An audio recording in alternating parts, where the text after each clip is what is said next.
आप ये बताइए, काफी लोग आपको देख रहे हैं, क्या आप हारते हैं या जीतते हैं बीजेपी में शामिल होंगे कि नहीं फिर से? से विधायक ही बनते हैं और क्षेत्र में फीता काटते हैं। इनकर बेटा मुन्ना, इनकर जो लड़का है मुन्ना, वो विधायक घुर घुर के फीता काटते हैं और पब्लिक कहेगा कि हमको ये काम चाहिए, ये काम चाहिए, तो कहेंगे जा बाबूजी से मिला, फीता काटेला बेटा।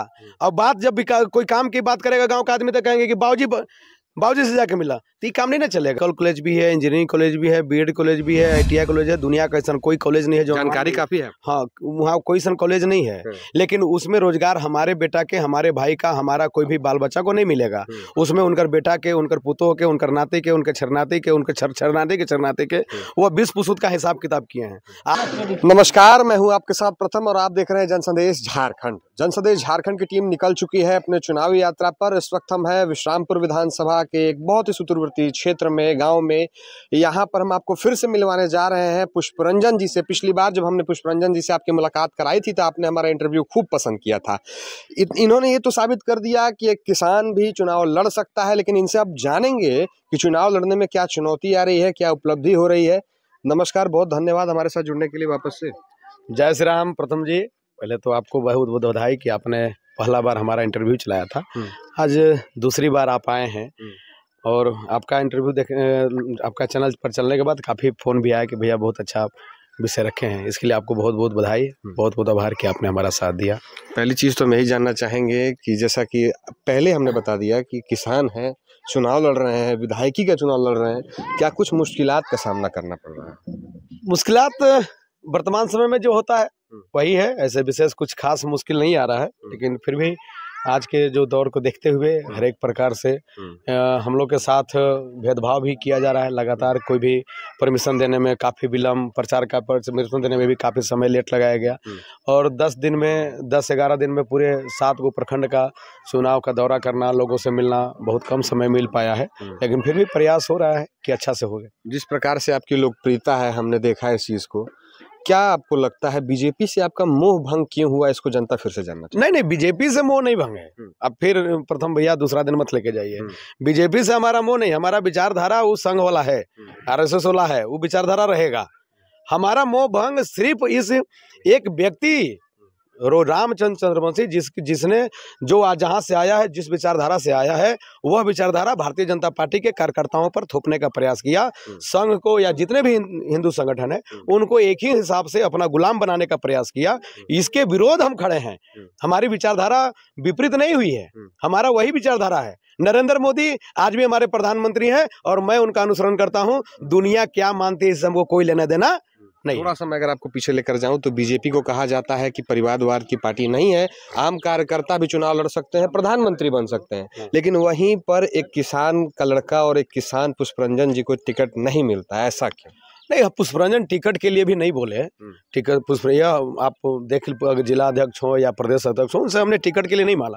हमने सिर्फ इतना कहा कि आप इस व्यक्ति को हटा के किसी अन्य को, एक साधारण कार्यकर्ता को आप दे दीजिए, हम लोग उसको विजयी बना करके, जिता करके यहाँ भेज देंगे। अच्छा, रामचंद्र चंद्रवंशी जी के खिलाफ आप इतना क्यों हैं, उनसे आक्रोशित इतना क्यों हैं? अच्छा बताइए, जो व्यक्ति 40 साल तक 20 साल तक जो यहाँ का विधायक रहे और आज भी विधायक रहे, 2 बार मंत्री रहे, और इसके बावजूद भी अगर हॉस्पिटल में अगर डॉक्टर नहीं है, दवा नहीं है, तो बताइए हमको विरोधी होना चाहिए कि नहीं होना चाहिए?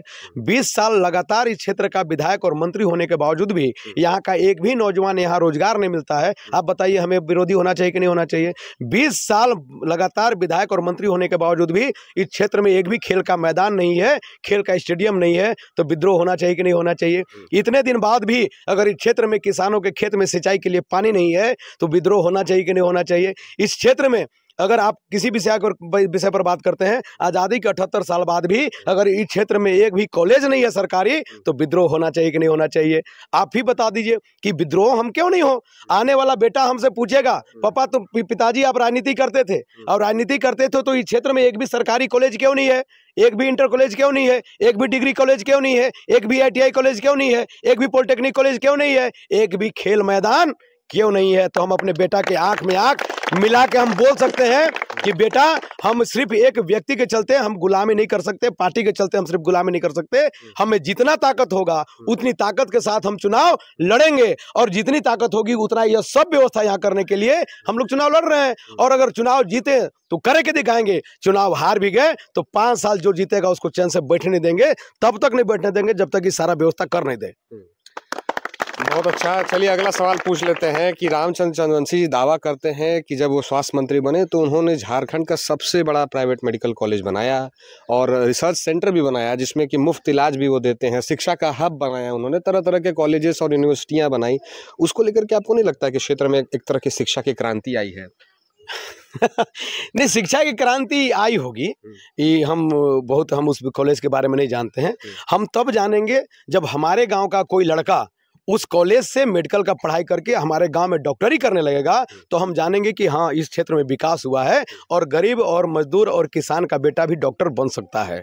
और वहाँ खोल दिए हैं, उससे उनको क्या हो रहा है, साल में उनको एक MBBS के लिए 1 करोड़ अगर हमारा किसान और मजदूर दे करके पढ़ा ले रहा है या फ्री में वो पढ़ा दे रहे हैं, तो हमको ही बता दें।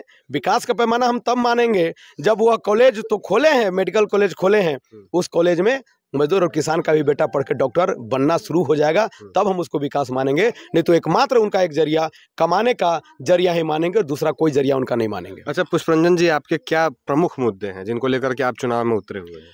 प्रमुख मुद्दा बहुत है। आप जिस क्षेत्र में जाइए वैकेंट है, मैंने पूरा खाली है। आप रास्ता से आ गए हैं, आपको पता चल गया होगा कि आज तक सड़क तक बनाने की क्षमता आज तक नहीं बन पाया।